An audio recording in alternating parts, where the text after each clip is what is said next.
En 95.9 Cámara FM llegó el momento de las noticias. Con el patrocinio de Almacenes Éxito presentamos el Noticiero Económico Antioqueño. Información local, nacional e internacional a la altura de todas las cabezas. Noticiero Económico Antioqueño. Desde 1975 dice cómo marchan los negocios. Director J. Enrique Ríos.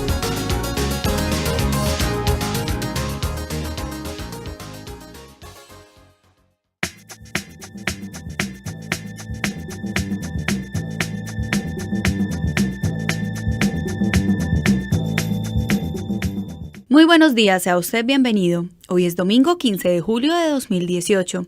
Esta es la emisión 18.214 que ofrecemos en nombre de Almacenes Éxito. Este es el éxito que queremos en tu vida. Que cada una de tus visitas se convierta en uno de esos momentos en los que es inevitable una sonrisa. Porque sabes que vuelves a casa con todo lo que tenías en tu lista. Y porque te llevas un precio que te sirve. Un precio para ahorrar y seguir construyendo los sueños de tu familia. Es que ustedes, las mujeres de este país, nos inspiran para hacer que cada día haya un poco más de éxito en sus vidas. Éxito para servirte. El periodista Jesús Antonio Vargas Marín nos presenta al invitado de esta mañana. Muy buenos días, oyentes del Noticiero Económico Antioqueño. Estamos avanzando muy raudos en este mes de julio. Y recientemente estuvo aquí en Medellín el doctor Enrique Corbera. Él es el creador del método de la bioneuroemoción. Y yo sé que algunos de sus públicos están muy ligados con con los empresarios. Al fin y al cabo, los empresarios tienen que lidiar día a día con un montón de problemas. Pero bien, primero, doctor Corbera, pues le presento el saludo del director J. Enrique Ríos. ¿Y qué es lo que usted le dice a los empresarios para que asistan a sus conferencias y salgan de allí pues más que un poco cambiados o con un chip muy distinto, como se dice hoy día coloquialmente? Buenos días. Hola, buenos días y gracias por estar aquí. Y bueno, lo que les diría yo a los empresarios en caso concreto sería algo muy simple. Una empresa es un organismo vivo. Por tanto, un organismo que está formado por diferentes departamentos y esos departamentos están formados por personas y las personas tienen sus conflictos y sus historias emocionales. Por lo tanto, la empresa tiene que cuidar muchísimo el estado emocional, ya no de los directivos, que eso es muy importante, ¿no?, sino de cada miembro que conforma la empresa. Les diría que el estado emocional de un solo miembro que esté en un estado emocional, vamos a llamarle depresivo o decaído o con problemas, se convertiría en el eslabón más débil de la empresa y la empresa se acostumbra a romper o cualquier sistema se rompe por el eslabón más débil, ¿no? Por lo tanto, tú puedes tener departamentos muy fuertes, muy equilibrados, pero puede haber un departamento que esté flojeando y a la vez hacer que todo el sistema no vaya correctamente o no fluya correctamente, ¿no? Les diría que la empresa es un todo formado de muchas partes y que esas partes es muy importante su salud emocional. Bueno, y usted habló de la parte directiva, pero en las empresas pues hay una cantidad de secciones. Y entonces, siempre nos dicen que los japoneses saben trabajar en equipo y que los colombianos, por ejemplo, somos individualistas. ¿Qué es lo que usted logra aterrizar en los ejecutivos para que definitivamente, si se habla de inclusión, sea inclusión verdaderamente? Un departamento es una parte de un sistema, repito una vez más. Lo importante es que haya un concepto de colaboración, que es muy oriental ese concepto, ¿no? Eso no priva la empresa tiene que ser obviamente competitiva con las demás empresas, ¿no? Pero dentro de sí misma tiene que ser totalmente colaborativa. Se imagina por un momento que el hígado se pelee con el páncreas, ¿no? O sea, no puede ser, ¿no? Entonces ya no solamente eso, sino que cada uno tiene que saber dónde está, y ese es el equilibrio emocional que todo el mundo necesita. Y hay que cuidar los más mínimos detalles, ¿no? Por ejemplo, un departamento de comunicación tiene que ser muy sensible a lo que realmente necesita la empresa y recibir quejas, por ejemplo, o recibir percepciones o proyecciones del externo, es muy importante contemplarlas porque realmente nos ayuda a mejorar. creo que una buena empresa necesita una buena autocrítica y tener y cuidar mucho todos los elementos, porque repito que una cadena siempre se romperá por el eslabón más débil. Puede haber un gran trabajo directivo, puede haber un gran trabajo de proyectos, pero si hay un departamento que la gente no se colabora, que tienen problemas emocionales, etcétera, etcétera, entonces la empresa puede tener un gran problema. ¿Y usted se ha puesto a pensar en un problema que hay hoy día y que lo plantea, por ejemplo, el profesor Ricardo Hausmann de la Universidad de Harvard? Y es el siguiente, que el trabajador llega cansado a laborar porque ya le ha tocado viajar 2 horas, por ejemplo, en un tren o en un autobús o en una moto o en un vehículo particular para poder llegar a la faena. Exacto, las empresas tendrían que tener una ecología también, ¿no? O sea, estar distribuidas en lugares donde la persona que va a trabajar no se estrese, por ejemplo, que tenga que estar 2 horas haciendo colas cada día y, bueno, hay gente que se lo toma más estoicamente, pero no todo el mundo se lo toma así, ¿no? Entonces, cada uno busca su solución. Yo pienso que el sistema empresarial tendría que estar con una logística muy adecuada, trenes, autovías y accesos a las personas que vayan a trabajar, porque como muy bien dice usted, el estrés ya no es solamente el que yo pueda tener en mi casa, sino que el estrés, aunque yo me lo tome muy bien, el hecho de estar acumulando, hay una tensión previa al trabajo y luego ya llegas al trabajo, la gente va como muy caliente o muy desequilibrada porque ha tenido ese estrés que está somatizando constantemente y que acaba afectando la salud del individuo. No olvidemos que la salud de la empresa también depende de la salud de las personas, y si tengo que llegar al trabajo y ya voy con un nivel de estrés muy elevado, mi gestión empresarial o mi gestión de mi trabajo puede ser muy complicada. Ciertamente estoy de acuerdo en eso, que tenía que haber una distribución muy ecológica. Doctor Corbera, ¿en qué momento empezó el estudio suyo, el método de la bioneuroemoción? Ha ido evolucionando, ¿no? O sea, en principio la cosa estaba como muy centrada en la salud, pero claro, entonces ya fue evolucionando. Lo importante es el estado emocional del individuo, y el individuo, por lo tanto, puede ser un ingeniero, puede ser una ama de casa y puede ser un taxista, por ejemplo, un profesional, ¿no? Lo importante es que ha ido evolucionando hacia un sistema de un método muy humanista, donde buscamos que la persona empiece a comprender que todo lo que está ocurriendo en ella no solamente depende de ella, sino también depende del entorno, y que todo está interrelacionado. Entonces, eso ha ido evolucionando en los últimos 3, 4, 5 años, ha ido evolucionando y se ha centrado en que la bioneuroemoción, que quiere decir que se centra en la biología, en la neurología y en las emociones, enseñamos a las personas a la autogestión,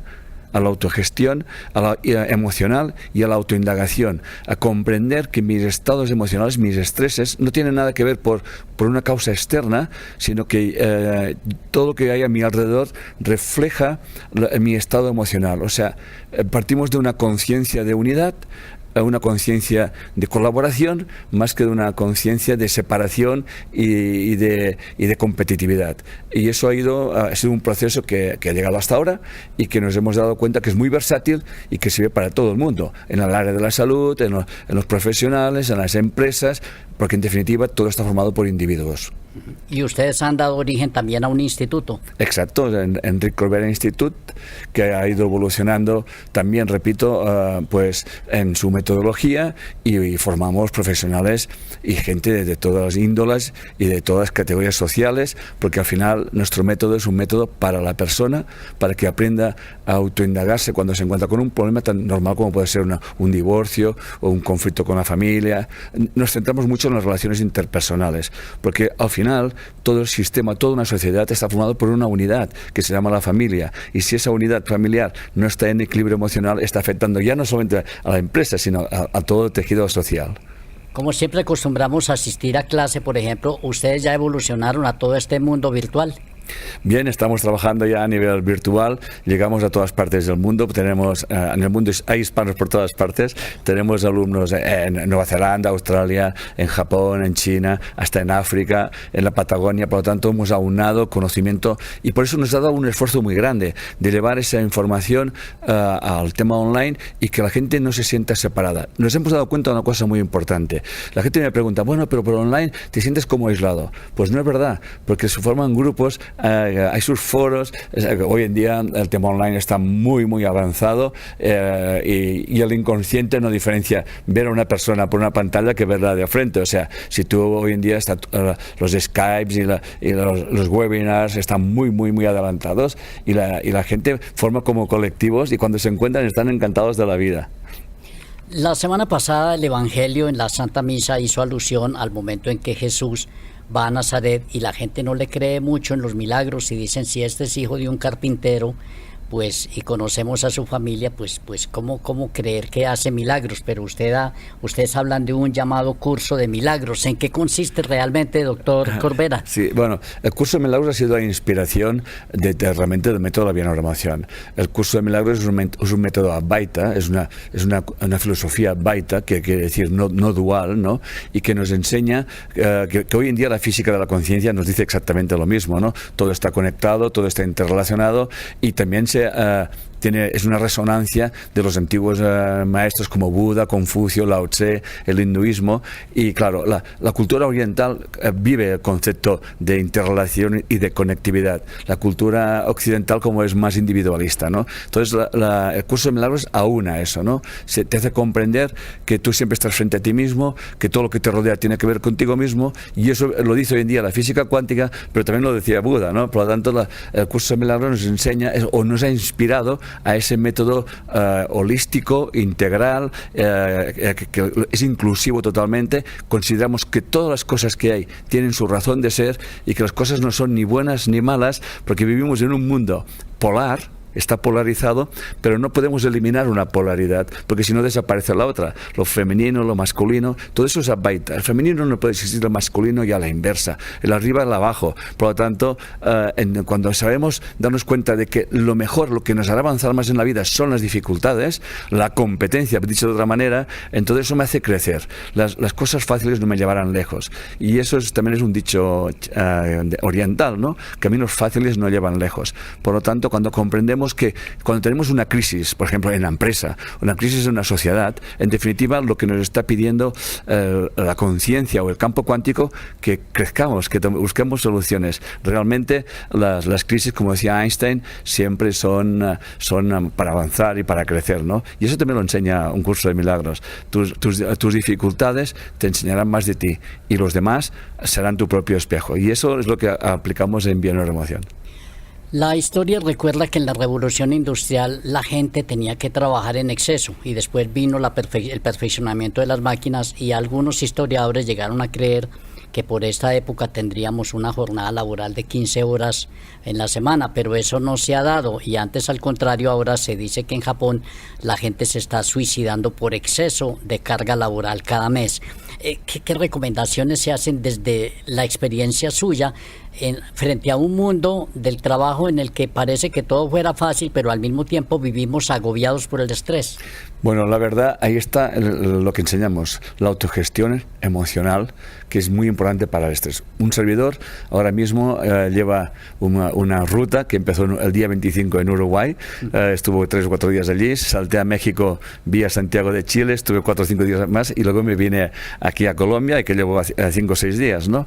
Claro, yo les comentaba a mis colaboradores, estoy plenamente satisfecho de todo mi trabajo que he hecho. He tenido entrevistas, conferencias, cursos, tal y cual.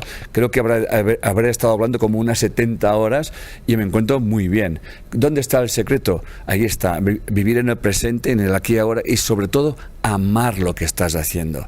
Amar. O sea, cuando tú te sientes parte de un sistema, te retroalimentas emocionalmente y energéticamente. Cuando tú sientes que tienes que aportar algo al sistema y no recibes o sientes que no recibes nada a cambio, aquí está el problema. El problema no es hacer muchas horas. El problema es en cómo emocionalmente yo vivo esto, y si realmente lo que estoy haciendo hay una emoción, vamos a llamarle positiva. O sea, que realmente yo estoy muy cómodo con eso, ¿no? Al trabajo, al final, para mí el concepto de trabajo es como, alguna gente lo vive como negativo, porque es como que tengo que hacer cosas para conseguir cosas, en fin, la gente se estresa, pero el trabajo es una palabra que puedes decir, si no existiera trabajo, también la gente se suicidaría, por lo tanto, uno tiene que buscar ese equilibrio emocional. Vivimos en una sociedad muy cambiante, el mundo es muy pequeño, la tecnología no solamente nos hace ir más lentos, sino que nos hace ir más rápido, las noticias vuelan, una cosa que pasa en una parte del mundo hay que reaccionar rápidamente, pero yo le digo una cosa, el cerebro se adapta. El cerebro se adapta a todo y la bio-neuroemoción enseña que hay estudios científicos que el cerebro se adapta y las neuronas se adaptan a cualquier situación. Nunca olvidemos una cosa, el tiempo es relativo y en la mente también es relativo. Por lo tanto, esto es lo que enseñamos, estar en el presente, en el aquí y ahora, dar lo mejor de ti mismo y amar lo que estás haciendo. Y nos lleva al concepto entonces de que así el ser humano sea como una brizna en el universo, es muy grande. El ser humano es un fractal, es una parte del universo y todo el universo se replica a sí mismo. Los grandes maestros decían que si quieres conocer lo grande, conoce lo pequeño, ¿no? Si alguien estudia el átomo o estudia las galaxias, siempre veremos que están los mismos componentes, el mismo sistema, todo hay una armonía, en el universo hay una inteligencia. Y los grandes físicos han dicho que hay 200 constantes del universo y solamente que una hubiese cambiado en un 0,01% no estaríamos existiendo. Por lo tanto, esa famosa explosión de vida que es el universo, hay una inteligencia detrás. Y el ser humano es una partícula de esa inteligencia. Esto siempre han dicho los grandes maestros como Buda, maestros como Jesús, etcétera, etcétera, y que hoy en día de alguna forma estamos haciendo ver y entender a las personas que tienen ese poder de decidir sus vidas y que tienen esa fuerza que es conciencia. Somos conciencia. Cuando miramos el universo y miramos todo lo que nos rodea, pues vemos que hay abundancia por todas partes y la abundancia pues la vemos también al mirar, por ejemplo, la amplitud del mar, el horizonte ilimitado. Pero los economistas suelen a veces referir a que los recursos son escasos y entonces en las empresas y en la vida de nosotros como seres humanos a veces creemos que prima es la escasez. ¿Cómo fomentar el sentido de la palabra abundancia? Solamente tenemos que centrarnos en la historia. Ciertamente hay cosas que se terminarán, pero hay nuevas tecnologías que evolucionarán y todo el mundo sabe ya no de la energía atómica, sino de energías del electromagnetismo, etcétera, etcétera. Los coches pues están evolucionando hacia coches eléctricos y estoy seguro que la ciencia tiene recursos para adaptarse. El ser humano tiene una capacidad, yo creo que infinita, de adaptarse a cualquier ambiente y a cualquier situación. Por lo tanto, sí, se terminarán cosas, pero habrá otras evoluciones. Miremos la historia. Y realmente a mí lo que más que me preocupa no sería el agotamiento de recursos, sino gestionar los recursos y sobre todo no destruir la Tierra. O sea, la Tierra es un ecosistema, es una unidad más frágil de que nos pensamos y contaminamos los mares. Yo pienso que el gran problema de la humanidad no es los recursos, sino cómo gestionar los residuos. Aquí es donde realmente yo me preocuparía más, ¿no?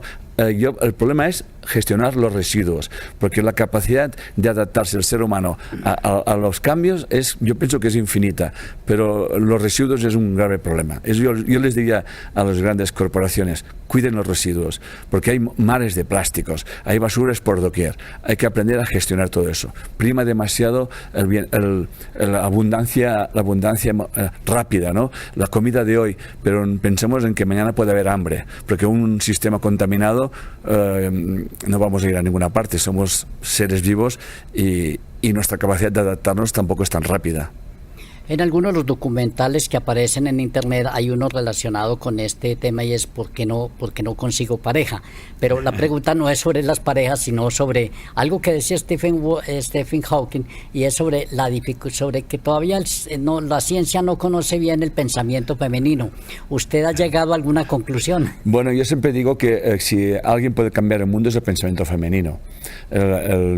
porque la mujer, el sistema femenino, realmente es la que engendra al hijo y lo lleva en su vientre, y los estados emocionales de la mamá están influyendo al niño, ¿no? Ya la doctora Nisa Karen y también Natalie San Mateo nos hablan de que los estados emocionales de mamá influyen en la vida de su hijo, al menos en la mitad de la vida de su hijo. Por lo tanto, una de las cosas que tendríamos y enseñamos nosotros es a equilibrar ese estado emocional de la futura gestante, que en definitiva es lo que siempre estamos hablando.